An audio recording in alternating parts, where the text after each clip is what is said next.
कहा जाता है एक बार दुर्वासा ऋषि देवताओं से मिलने आए और वहां उनकी मुलाकात देवराज इंद्र से हुई। उन्हें देखकर दुर्वासा ऋषि बड़े खुश हुए और अपने गले से फूलों की माला निकालकर उन्हें पहना दी। लेकिन अहंकार में चूर देवराज इंद्र ने वह माला अपने गले से निकाल अपने ऐरावत हाथी के सूंड में डाल दी। इसके बाद जो भी कुछ भी हुआ वह देवताओं के लिए किसी बुरे सपने से कम नहीं था और यहीं से शुरुआत हुई हिंदुओं की सबसे बड़े पर्व महाकुंभ की। दोस्तों बता दें कि महाकुंभ दुनिया भर में एक लौता ऐसा धार्मिक पर्व जहां एक बार में लाखों लोग एक साथ इकट्ठा होते हैं। कहा जाता है कि महाकुंभ का दृश्य अंतरिक्ष से भी दिखाई पड़ता है और तो और इसे यूनेस्को ने भी वर्ल्ड हेरिटेज साइट करार दिया है। लेकिन ये महाकुंभ है क्या? इस शब्द का मतलब क्या है? इसका दुर्वासा ऋषि और देवराज इंद्र से क्या ही संबंध है? क्या इसका कहानी समुद्र मंथन से भी जुड़ा है? तो आइए आज आपको बताता हूँ महाकुंभ से जुड़ी हर बात जो आपको पता होनी चाहिए। दरअसल कुंभ शब्द का मतलब होता है घड़ा। इसे अगर धार्मिक नजरिए से देखें तो महाकुंभ का मतलब हुआ अमृत से भरा विशाल घड़ा। दोस्तों इस पर्व को धूमधाम से मनाने के लिए भारत के 4 पवित्र जगह प्रयागराज, हरिद्वार, उज्जैन और नासिक में महाकुंभ का आयोजन किया जाता है। और इस बार यह मेला उत्तर प्रदेश के प्रयागराज में लगने वाला है, जिसमें हिंदू धर्म के लोग काफ़ी ज़्यादा आस्था रखते हैं तथा देश विदेश से लाखों श्रद्धालु इस मेले में हिस्सा लेने के लिए भी आते हैं। इसके पीछे एक मान्यता भी है कि यहाँ स्नान करने से लोगों के सारे पाप नष्ट हो जाते हैं और उन्हें मोक्ष की प्राप्ति होती है। लेकिन यहाँ पर एक सवाल उठता है कि आखिर यह महाकुंभ का मेला 144 साल बाद इस बार क्यों लग रहा है और इसकी शुरुआत कैसे हुई।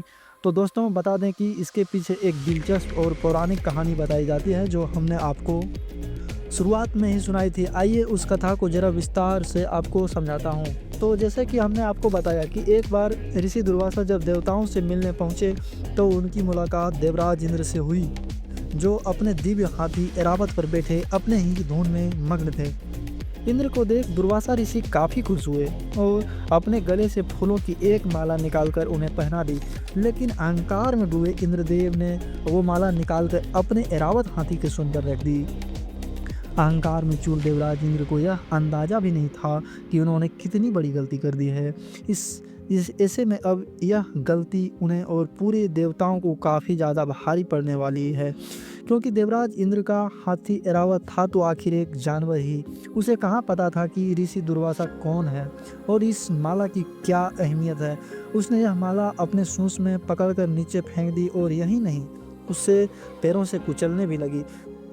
ऋषि दुर्वासा वहीं पर खड़े थे और यह सब उनके नज़रों के सामने हो रहा था, जिसे देखकर उन्हें काफ़ी ज़्यादा अपमानित महसूस हुआ और उनकी आंखों में क्रोधित का ज्वाला दहक उठी। उन्होंने देवराज इंद्र को श्राप देते हुए कहा, इंद्र तुम देवताओं को बहुत अहंकार हो गया है। जा मैं तुझे श्राप देता हूँ कि जिसके अहंकार में चूर होकर तूने मेरा तिरस्कार किया है, तेरी सारी वह संपत्ति, ऐश्वर्य और साम्राज्य तुझसे छीन जाएगा। ऋषि दुर्वासा का यह श्राप सुनकर इंद्र काफ़ी भयभीत हो गया और उन्होंने ऋषि से माफ़ कर देने की गुहार भी लगाई। लेकिन ऋषि का यह श्राप बदला ही नहीं जा सकता था। फिर क्या, ऋषि दुर्वासा के श्राप का असर जल्दी ही देखने को मिलने लगा।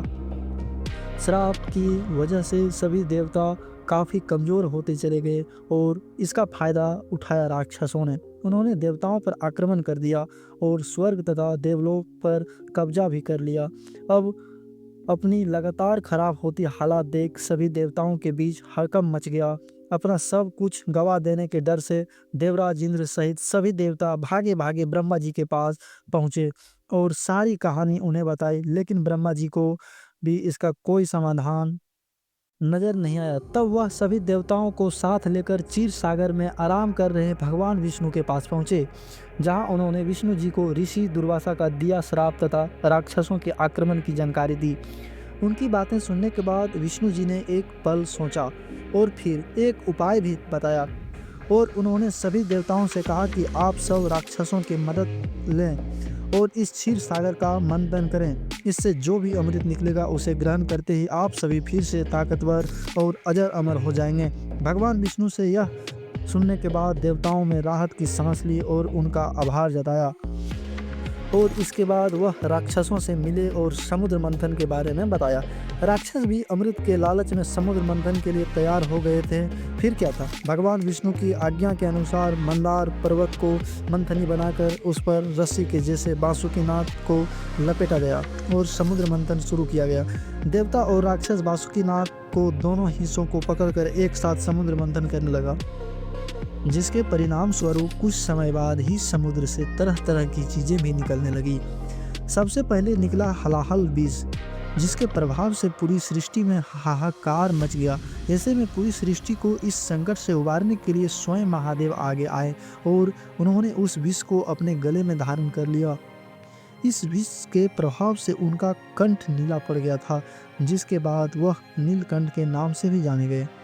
जब हलाहल विष के निवारण के बाद मंथन दोबारा से शुरू किया गया, जिससे पहले सुरभि गाय बाहर आई, इसके बाद उच्च श्रव घोड़ा, फिर कौस्तुभ मणि, फिर लक्ष्मी जी और अंत में खुद आयुर्वेद के जनक माने जाने वाले भगवान धन्वंतरी अमृत का कुंभ यानी कलश लेकर बाहर आए।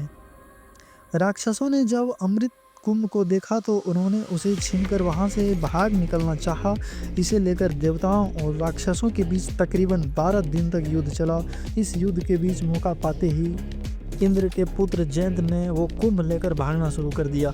कहा जाता है कि उनके भागने के दौरान अमृत की कुछ बूंद धरती की 4 जगहों पर नदी के किनारे गिरी, जिनमें प्रयागराज, हरिद्वार, उज्जैन और नासिक के नदी किनारे गिरी।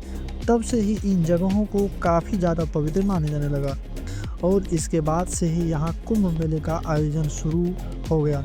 इसके बाद ही कहानी तो आप सबको पता ही होगा दोस्तों। यह तो थी कुंभ मेले की उत्पत्ति की कहानी। अब समझते हैं कि कुंभ हर 12 साल के बाद ही क्यों आता है। इसके जवाब जानने के लिए हमें वापस से पीछे चलना होगा। जब देवताओं और राक्षसों के बीच युद्ध जारी था तो देखिए, अमृत राक्षसों और देवताओं दोनों के लिए बहुत जरूरी था और दोनों ही पक्ष इसे हर हाल में पाना चाहते थे। इस वजह से दोनों के बीच 12 दिन तक युद्ध चला।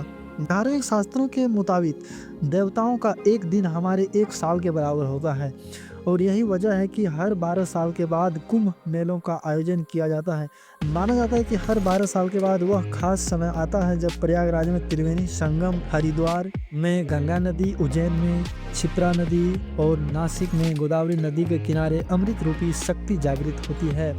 और यही वजह है कि इस दौरान देश विदेश से लाखों लोग यहाँ डुबकी लगाने आते हैं ताकि उन्हें मोक्ष की प्राप्ति हो सके। तो दोस्तों, अब हम ये भी जान चुके हैं कि कुंभ के मेले की उत्पत्ति कैसे हुई। आइए अब हम समझते हैं कि कुंभ कितने तरह के होते हैं। तो बता दें कि कुंभ कुल 4 तरह के होते हैं: कुंभ, अर्धकुंभ, पूर्ण कुंभ, महाकुंभ। कुंभ मेले का आयोजन हर 12 साल के बाद हरिद्वार, नासिक, उज्जैन और प्रयागराज में होता है। बारी बारी से इसे चारों अलग अलग जगहों पर आयोजित किया जाता है। वहीं अर्धकुंभ हर 6 साल के बाद माना जाता है, जिसे केवल प्रयागराज और हरिद्वार में ही आयोजित किया जाता है।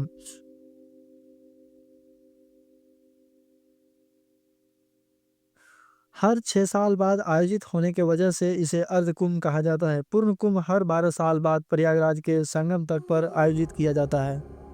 साधारण रूप से समझे तो हर 12 साल के बाद जो कुंभ प्रयागराज में मनाया जाता है उसे पूर्ण कुंभ कहते हैं। प्रयागराज में मनाए जाने वाले कुंभ को बेहद शुभ माना जाता है। इसके अलावा आखिर में आता है महाकुंभ। यह मेला हर 12वें कुंभ पर आयोजित किया जाता है, यानी हर 12 साल बाद आने वाले कुंभ के जब 12 आयोजन पूरे हो जाते हैं तब 144 वर्ष बाद आने वाले कुंभ महाकुंभ कहलाता है। यह महाकुंभ हमेशा प्रयागराज में ही आयोजित होता है।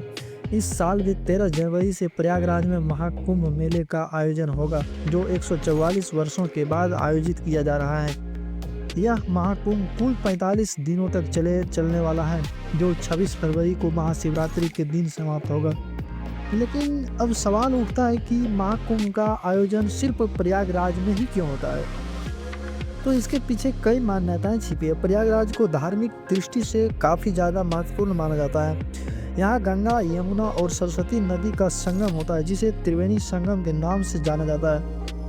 अब भले ही सरस्वती नदी सतह से विलुप्त हो गई हो, लेकिन धरातल स्तर पर यह आज भी बहती है। इसके अलावा माना जाता है कि प्रयागराज कलयुग के समय को दर्शाता है। कि इसके अंत में अभी कितना समय और बचा है। इसलिए मान्यता है कि जो भी यहाँ महाकुंभ के दौरान स्नान करता है उसके सभी पाप नष्ट हो जाते हैं और वो जीवन मरण के चक्र से छूट जाता है, जिससे उसे मोक्ष की प्राप्ति होती है। तो दोस्तों, यह थी पूरी जानकारी महाकुंभ के उत्पत्ति और उसके महत्व की। अब यह सिर्फ एक धार्मिक आयोजित नहीं है, बल्कि हमारी संस्कृति, आस्था और एकता का प्रतीक है। वीडियो अगर पसंद आया हो तो लाइक शेयर करें और जाते जाते चैनल को सब्सक्राइब करना बिल्कुल ना भूलें।